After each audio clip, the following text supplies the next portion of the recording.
ओम नमो भगवते वासुदेवाय. ओम महालक्ष्मी नमः. भगवान विष्णूंच्या माता लक्ष्मीच्या कृपेने तुमच्या सर्व इच्छा मनोकामना पूर्ण हो. नमस्कार मंडळी.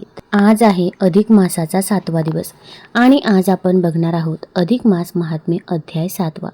हा अध्याय पठण किंवा श्रवण केल्यामुळे आपल्या आयुष्यातील दुःख, दारिद्र्य, गरिबी ही दूर होते आणि घरामध्ये सुख, शांती, समृद्धी येत असते. त्यामुळे व्हिडिओ स्किप न करता शेवटपर्यंत जरूर बघा. चॅनलमध्ये नवीन असाल तर चॅनल लाईक करा आणि सबस्क्राईब देखील करा. तसेच कमेंटमध्ये ओम नमो भगवते वासुदेवाय किंवा ओम महालक्ष्मी नमः लिहायला विसरू नका, जेणेकरून आपल्याला देखील भगवान विष्णूंचा आणि माता लक्ष्मीचा आशीर्वाद नक्कीच प्राप्त होईल. श्री अधिक मास महात्म्य अध्याय 7वा. श्री गणेशाय नमः. प्रथम नमीला महागणपती गणनायक मंगलमूर्ती. विघ्नहर ज्यास म्हणती तो पुत्र गौरीचा. देवी शारदा सरस्वती विद्येची देवता मोठी. कृपा करता दासावरती लाभे ज्ञान बुद्धी धन. सद्गुरु ते उभे पाठीशी आशिष त्यांचा माथ्याशी. ते चालविती लेखनीसी या ग्रंथ लेखना. नारदाचे ते आतुर मन जाणून घेण्यास वर्तमान. की केसे झाले उद्धरण अधिक मासाचे तेथे. नारद विनती करती ऋषीवरा सांगा पुढील समाचारा. केसा मिळी चरणी आसरा मलमासास कृष्णपदे. नारायण ऋषी सांगती नारदासी अधिक मास व्यथा श्रीकृष्णासी. सांगुनी मग ते ऋषिकेशी पदी घातला मलमास. तेव्हा पुरुषोत्तम काय बोलते तू आलास शरण मज प्रती. तुझ्या पाठीस रमापती विसरा आता त्या दुःखा. शरणागताचे करणे रक्षण हेच आमचे ब्रीद जाण. नाम आमचे पतित पावन आम्ही जगी मिरवितो.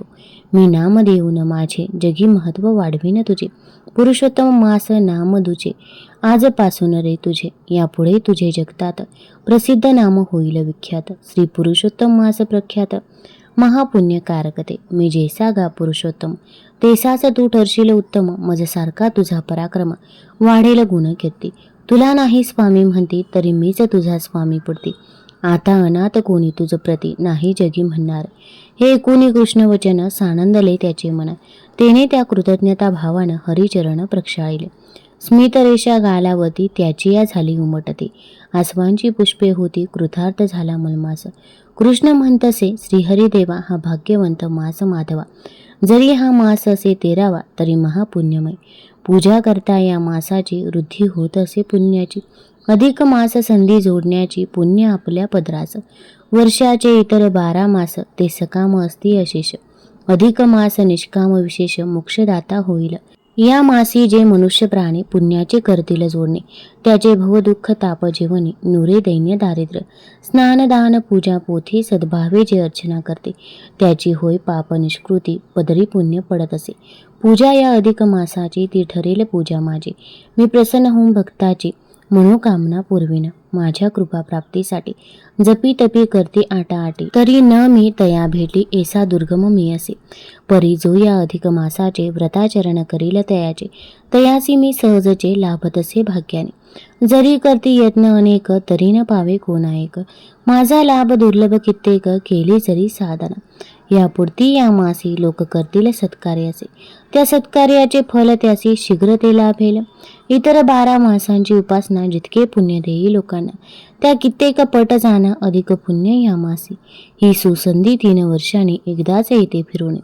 ती वाया न दवडता कोणी साधूने घ्यावे कल्याण. जे या मासी श्रीकृष्ण भक्त पुरुषोत्तम पूजा भावे करीत ते दुःखमुक्त जीवनात होती मदकृपेने. पुण्य जोडणे साधनेत हा अधिक मास असे श्रेष्ठ. याची साधना मज भक्तांप्रत पुण्यदायी ठरत असे.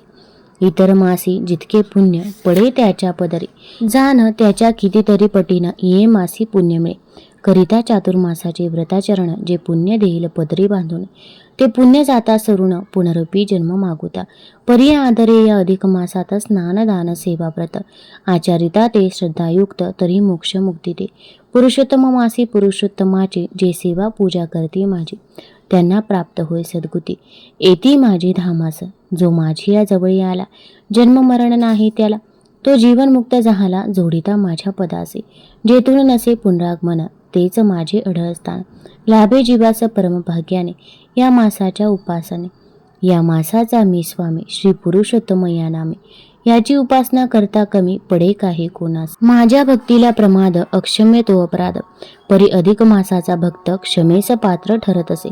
माझ्यापेक्षा मम भक्तांची सेवा कोणी करता त्यांची, तीच सेवा घडे माझी आणि ती पावत असे.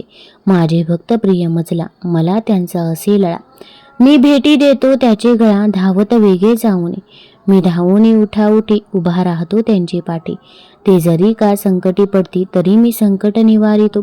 जे मतिमंद आणि धर्मद्वेषी नावे ठेवती या मासाशी, ते पापी दृष्ट आळशी करती आत्मनाशतो.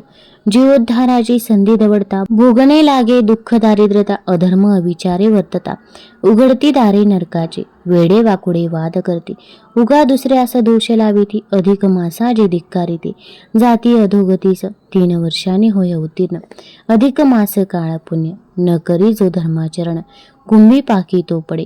म्हणून या मासी व्रताचरण जे करतील भक्तिभावान, त्यांचे मी नित्य कल्याण करीन शब्द हा माझा.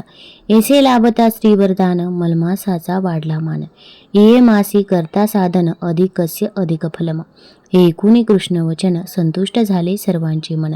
अधिक मासाचे भरले नयन तेव्हा आनंद अश्रूने, सुखामुनी तो कमलापती घेऊन गेला तया मागोती. आपल्या संगे वैकुंठाप्रती राहावयाच्या कारणे.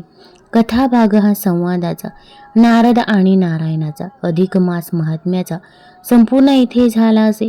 हा ब्रहण नारदीय पुराणीचा 7वा अध्याय सन्मान प्राप्तीचा पूर्ण झाला. अधिक महात्म्याचा असे पुराण संबंध. अरुण विनवणी करी खास स्वीकारा प्राकृत रचनेस. 7वा अध्याय हरिचरणांचं प्रेमभावे समर्पितो. आता या अध्यायाचा मराठी भावार्थ काय आहे तर ते आता आपण जाणून घेऊया. तत्पूर्वी एक विनंती आहे, चॅनलवरती नवीन असाल तर चॅनल लाईक करा आणि सबस्क्राईब देखील करा. तसेच तुम्ही हा व्हिडिओ कुठून बघत आहात ते देखील आम्हाला जरूर कळवा. आणि कमेंटमध्ये ओम नमो भगवते वासुदेवाय किंवा ओम महालक्ष्मी नमः लिहायला विसरू नका. श्री अधिक मास महात्म्य अध्याय 7वा. मलमासास ऐश्वर्य प्राप्ती. नारायण ऋषी नारदास सांगतात की या प्रकारे अधिक मासाची व्यथा श्रीकृष्णाला सांगून मग त्या ऋषिकेशाने सोबत आणलेल्या मलमासास कृष्णपदी घातला. तेव्हा पुरुषोत्तम त्यास म्हणाले की तू मला शरण आला आहेस ना, मग आता सारे दुःख विसरून जा. शरणागताचे रक्षण करणे हेच आमचे ब्रीद आहे. हे बघ, आजपासून मी तुझा स्वीकार करून तुला माझे पुरुषोत्तम हे नाव देत आहे. आता यापुढे तू जगात पुरुषोत्तम मास या नावाने ओळखला जाशील. आता इथून पुढे तुला कोणी स्वामी नाही असं म्हणणार नाही, कारण आता तुझे स्वामित्व मी घेतलं आहे. तू मोठी लोकमान्यता पावशील. हे कृष्ण वचन ऐकून मलमास आनंदला. त्याने कृतज्ञतापूर्वक श्रीकृष्णास वंदन केले. कृष्ण म्हणाला की श्रीहरिदेवा, हा 13वा मास असला तरी तो महापुण्यमयी आहे. या मासाची पूजा, यातल्या व्रतांचे आचरण करून या महिन्यात स्नान दान धर्म अशी पुण्यकर्म केली तर त्यांचे इतर मासात जेवढे पुण्य मिळते त्यापेक्षा कितीतरी पटीने जास्त पुण्य लोकांना मिळेल. या अधिक मासाची पूजा ही एका अर्थाने माझीच पूजा ठरेल. त्या पूजेने प्रसन्न होऊन मी माझ्या भक्ताची मनोकामना पुरवीन. माझे भक्त दुःखमुक्त होतील. चातुर्मासाचे व्रताचरण केल्याने लाभणारे पुण्य हे सरून गेले की त्या मनुष्य प्राण्यास परत जन्म घ्यावा लागतो. पण जो या पुरुषोत्तम मासाचे पुण्य पदरी जोडेल तो मोक्षाचा अधिकारी होईल. मात्र जे मतिमंद आणि धर्मद्वेषी लोक या मासाला नावे ठेवतील ते पापी दृष्ट आळशी हे स्वतःचा आत्मनाश करून घेतील. जे पुण्याची जोडणी करणार नाहीत ते कुंभी पाकी जाऊन पडतील. हे असे श्रीवरदान या मासाला मिळताच त्याचा मान वाढला. हे कृष्ण वचन ऐकून सर्व संतुष्ट झाले. कमलापती त्यास आपल्या सोबत घेऊन वैकुंठास परत आले. इथे ब्रहण नारदीय पुराणीचा अधिक मास सन्मान प्राप्ती वर्णनाचा अधिक मास महात्म्याचा 7वा अध्याय पूर्ण होतो. तुम्हाला जर हा अध्याय आवडला असेल तर चॅनल लाईक करा, सबस्क्राईब करा आणि आपल्या मित्रपरिवारासोबत जरूर शेअर करा. धन्यवाद.